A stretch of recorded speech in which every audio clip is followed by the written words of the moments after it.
Hello, hello, testing, testing. If you could, let me know if I'm live. Am I live? Let me know if I'm live. You can comment down below. It says like 9 seconds, but I can't really tell. Am I live right now? Hopefully I'm live. Hopefully you guys can see this. Now, my name is Bryce Tubbs. Welcome to today's training that we're hosting inside of our community for accountants and bookkeepers. Now, this training is going to show how to get 3 cleanups and $2,000 in monthly recurring revenue in the next 30 days, just like my mentorship student did. Now, we're going to be talking a little bit in a lot of detail today, so hopefully you guys are going to be with me the full time. Now, just a couple housewarming things. Number one, if you're watching this thing live, go and please comment #TeamLive if you're watching it live, so I know I can make it a little bit more interactive than if no one's watching it live. Number two, if you're watching this on the replay, write in #TeamReplay so I know as well. Then also, if you want some help, if you want me to connect with you to answer some questions you might have, or if you want some help growing your business to the 6-figure level exponentially faster than what you're going to do on your own, right? #Connect. I'll be sure to reach out to you as well and answer some questions, see how I can help you out. Also, please invite your friends to join this community. This is going to be very, very helpful for them. Every single week we're giving away tips, training, resources, and tools to make sure they can go and grow their business. So if it's someone you care about, you might want to go and share this with them. Now also, inside this video, I'm going to be asking you guys to, comment. The reason why I'm doing that is because Facebook generally does not show your posts, your videos to the full audience. But every single time that somebody does an engagement, like they leave a like, they comment, they share, it shows it to more people. So in order for the entire group to be able to see this, we do need your help to be able to like, share, and comment when I ask for you guys to comment. So hopefully everything is great. Hello, Candace. Hopefully you're doing great. Great to see you today. Now, let's jump into this thing. My name is Bryce Tubbs. For me, when I was growing my accounting firm, it was tremendously challenging. When I first got started, I quit my job cold turkey because I just assumed that growing your business would be amazingly easy. I would go and become a, decamillionaire overnight. But things did not work out that way. So for me, I ended up having to go and really learn this stuff step by step, very sequentially, in order for my firm to be at the place where it is today. And now I show and help other people how to do that as well. Now, how to go and do this, guys? So we're in the time of year when referrals are extremely important. Okay, whenever you're coming up to either holidays or whenever you're coming up to like the end of quarters, very, very important for you to start pushing in and start digging into referral partnerships. So number one, let's talk about referral paths, okay? So there's a couple of different types of referrals. There's professional referrals, there's personal referrals, and there's sources of these referrals. Now, again, the time of year is very key. Whenever getting towards the end of a quarter, I would go more after professional sources of referrals. Now, an example of this is networking events, business networking events, insurance agents, financial advisors, lawyers. These are 4 main sources that are very easy for you to start getting leverage and to start getting clients. Now, a lot of people are always thinking, just go after CPAs, and they'll just give you a bunch of clients, which, can work in some cases. But CPAs are generally super bombarded with everybody asking them for referrals. So they're getting asked by financial advisors, bookkeepers, insurance. Everybody goes to CPAs first. So it's very, very hard for you to kind of cut through that noise. Oftentimes what happens is you're going to be going to them, either stopping in their office, calling them on the phone. They're just going to give you the cold shoulder, be very dismissive of you. So in order to prevent that, you need to start going elsewhere. You need to start going after places that are not as saturated when it comes to referral partnerships. Now, keep in mind with referral partnerships, you need to dig your well before you need to drink the water. Okay? Some referral partnerships can take up to 6 months for the person to actually respond and start getting you leads. So if you wait until, maybe you're at your breaking point, you're running low on money, you're running low on patience, it's probably not going to be the best thing for you. So make sure you do it at the beginning of your journey where you're trying to go and build these referral relationships. Now, that's on the professional side. On the personal side, these are really, really easy referrals as well. Oftentimes, learning how to get friends and family to start becoming your own personal referral network and referral just source. Okay, this is oftentimes the harder one to do because a lot of people are afraid of coming across like they're doing like multi-level marketing, or that they are going to be super annoying with their relatives. So what you guys have to start learning how to do is how to start priming them, just telling them what you're doing, telling them exactly how you can start helping out their friend, and exactly what a great quality lead looks like. So that once you start actually getting people going, and once you start getting those leads and those referrals, you're not just getting a bunch of trash referrals. This generally tends to happen with friends and family, is that if you don't prime them and tell them exactly who you're looking for, it's very, very hard for them to send the right people to you. Hello, Dano. Hello, Dano. Hello, Candace. Thanks so much for coming. For those who are live right now, thank you so much for coming. Now, what we're talking about is just how to go and get 3 cleanups and $2,000 in monthly recurring revenue in the next 30 days. Number one, what we're talking about is referrals, okay? So we're talking about the difference between professional sources and personal referrals. Now, how to go, let's even circle back to the professional sources. How to get people to actually give you the time of day. Number one is you need to take an interest in their life. So social media and Facebook in general is one of the easiest ways for you to go and build referral partnerships, because you can see into people's lives. You can see that their son or daughter just won the state championship. You can see that they're in swimming classes. You can see that they are in groups for bike riding. You can see what their interest is. You can see what their likes are, and you can start the conversation like that. And when you can start coming at them more on the personal side, it makes it very easy for you to transition towards, hey, I know you run this business. I run this business too. Do you want to maybe talk about referring people to each other? It's such a simple conversation, because if the person already likes you, it's so much easier for them to be like, yeah, let's do it. If you guys understand the power of referrals and what the difference between a personal referral source and a professional referral source is, please write a 1 inside of the chat below. If not, please let me know if you have any more questions about it, and I can actually explain a little bit more in detail, since I know we have a number of people watching this thing live. Yeah, but if this was clear enough for you, go and write down a 1, and I'll be sure to move on in about 20 seconds. 20 seconds. Okay, let me see. I'm seeing some 1s inside the chat. If any other people have questions, maybe you can come to me afterwards, or keep posting them inside the chat below. Candace says 1. Awesome. Next thing, we have to start and we have to talk about really learning how to be more relational when it comes to getting clients. Hello, Vernestine. Nice to see you. Vernestine says a 1 inside the chat. Okay, a lot of people when they're first starting out, they try and go directly after the end clients. In my opinion, it's easier if you go after referral partnerships first, because then they can start sending you, and it's a little bit of an easier sale in a lot of cases, because you have that trust built up, and generally you have more urgency. Now, if you're going directly to the client, it's a little bit more challenging, and the reason why is because most business owners do not understand the costs and the value that is associated with your service. I hear this all the time too, because a lot of people when they're first starting out, there are give me 1 second. My poor video quality. Let me close out of some tabs. How's my video going? Can you guys see everything really clearly? Or am I freezing up? I just got a notification from Facebook saying to do something. But awesome. All right, cool. So it looks like it's starting to go a little bit faster. Okay, cool. Awesome. Now, what I'm talking about was we have to make sure that we can start really communicating the value. Now, a lot of people watching are probably saying, Bryce, no one wants to pay me more than $500 a month.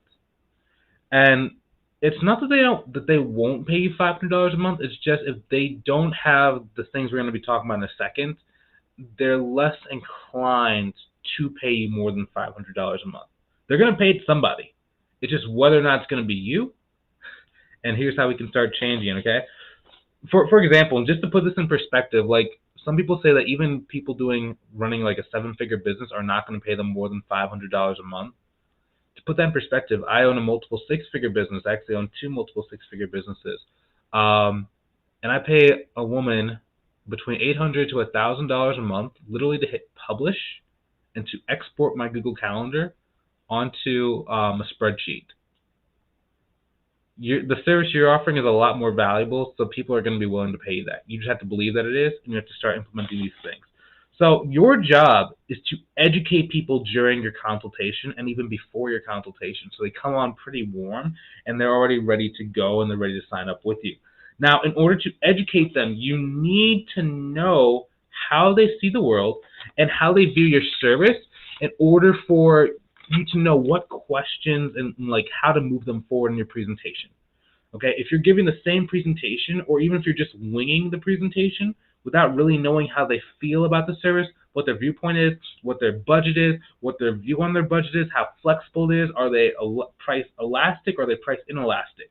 It's going to make it very hard for you to be able to sway them later on in the call. So in order to do this and to see what their actual viewpoint is and how likely they are going to be to spend a higher dollar amount, you need to start asking better questions.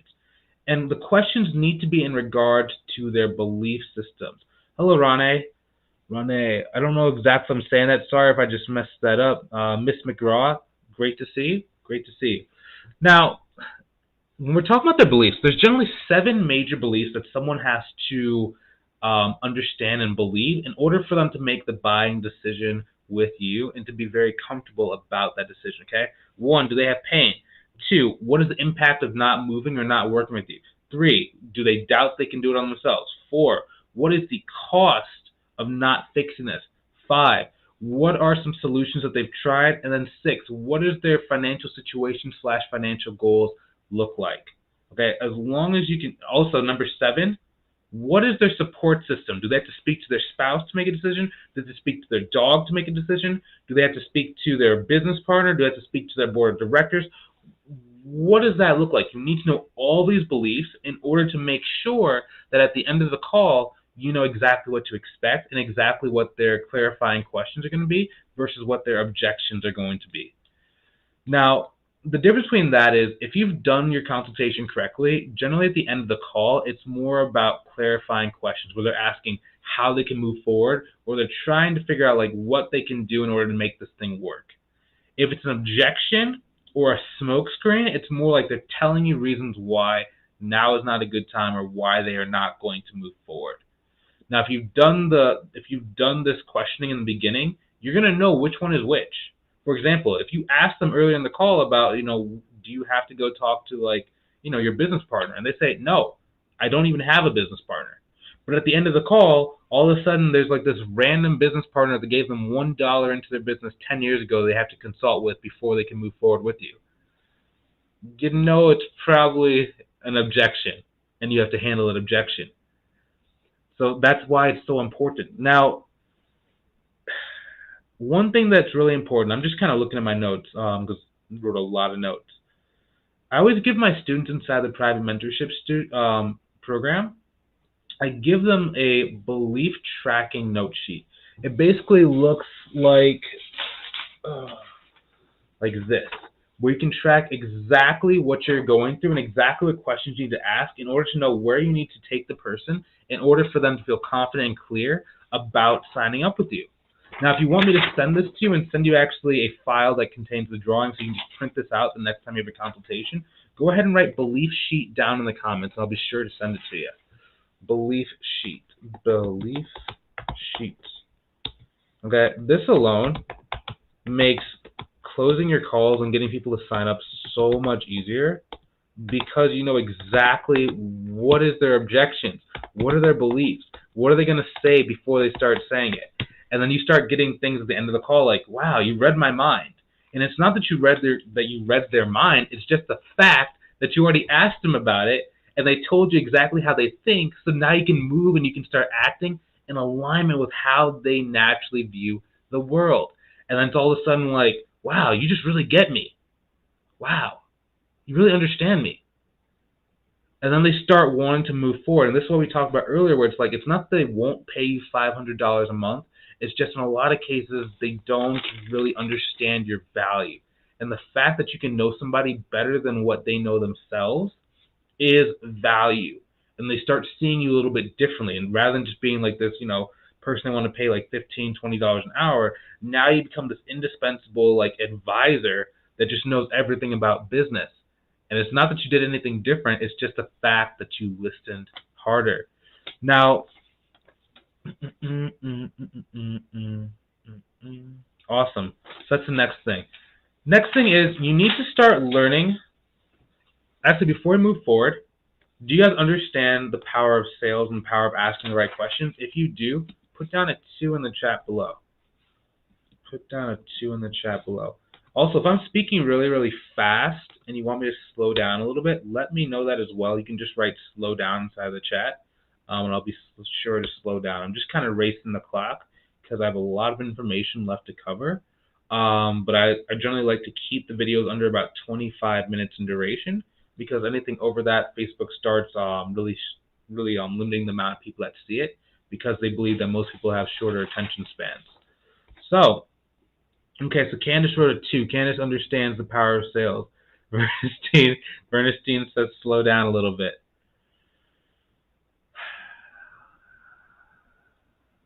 Okay, let me take a little deep breath. So now let me ask you, so are you guys ready to move on to the next step, or is there a specific question about that maybe I can answer, especially if you commented slow down? Let me know inside the comments so I can either slow down and like go back to the previous step, or I can move forward to the next one, depending on what you guys want, who's watching this thing live. Now, I'll give you about 20 seconds, and I'll move forward.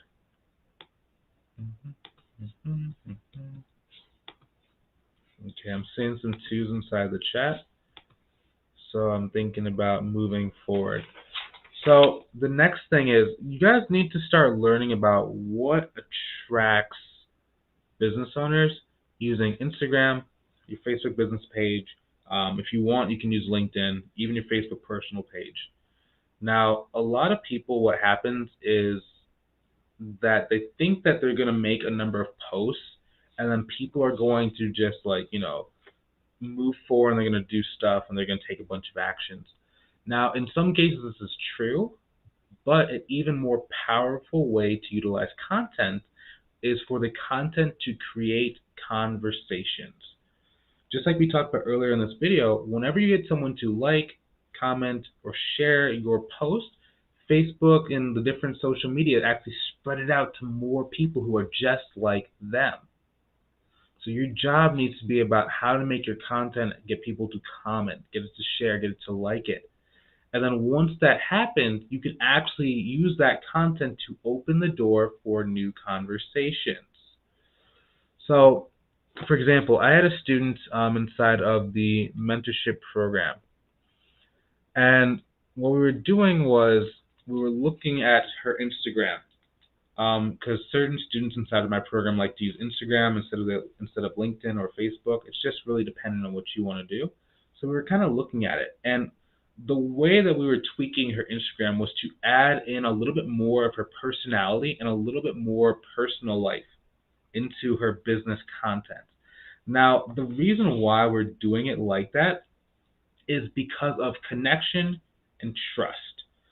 So you'd be so surprised how many deals you would lose because the person feels like they can't trust you, because they just don't know anything about you outside of you posting on Instagram about your business. I've done it where a student needed a reference for one of the clients that they were trying to take on, and the first thing they said was, yeah, it's so hard for me to gauge whether this person's trusted or reputable using the internet. And the reason why is because that person was just business. And there was no area for connection. There was nothing of her personal life. There was nothing of her wins, nothing of her losses, of her trials, of her pets, of her family, of herself, maybe going bowling. There was nothing like that. So you have to start mixing that in, because then people start seeing you more as a regular person rather than just as a business transaction. Because whenever someone is dealing with a transaction, they're trying to get the lowest price possible. They're trying to get the discounts. When they're dealing with a person, they don't mind paying because they see people as valuable and as stuff you have to take care of.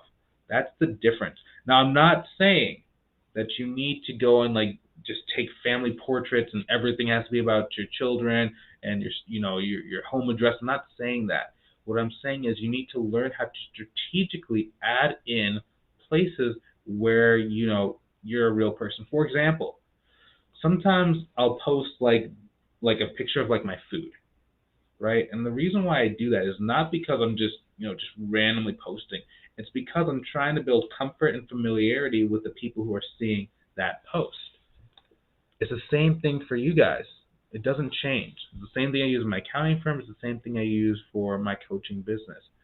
So you have to start thinking about that. Where is a place that I can actually start, connecting with people, building that trust, and helping them um, see more into you.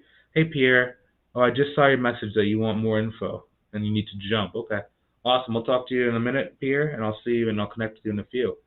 Now, this is going to be super, super important. Now, if you guys have been running Instagram and you don't really know exactly what to do and what to post, and how to utilize that platform, I actually did an audit with one of my newest students yesterday, how you can explode and how you can really start getting more consultations and more clients from Instagram. So if you want me to send that video to you, it's a behind the scenes, and it just happened yesterday. Comment Instagram, comment Insta, and I'll send it to you afterwards. Insta. I haven't even told her I'm going to do this, so take advantage of it while it's still available, because it might not be for much longer depending on when she sees this. Now, the final thing that we're going to talk about before we get finished, so we'll save that for next time. So hopefully you guys really enjoyed this video today. Hopefully you had fun, you learned something new. If you can, inside the comments, maybe after or maybe afterwards, send me a message about what you took away from this video and what you learned today, so that maybe I can either give you more resources or we can even talk a little bit further. Now, once again, if you want some help growing your business, you don't want to go and take 6 months to 2 years in order to get to $5,000 a month. You want to instead take the shorter path, the more direct path to building a six-figure business without all the stress, confusion, and disarray that most people go through. Write #connect. I'll be sure to reach out to you with some more information on how I can help you out, maybe give you some tips, ask some questions, and make sure that you're moving forward. If that's you, write #connect. I'll be sure to talk to you guys later. Have a great rest of your day. Talk to you soon.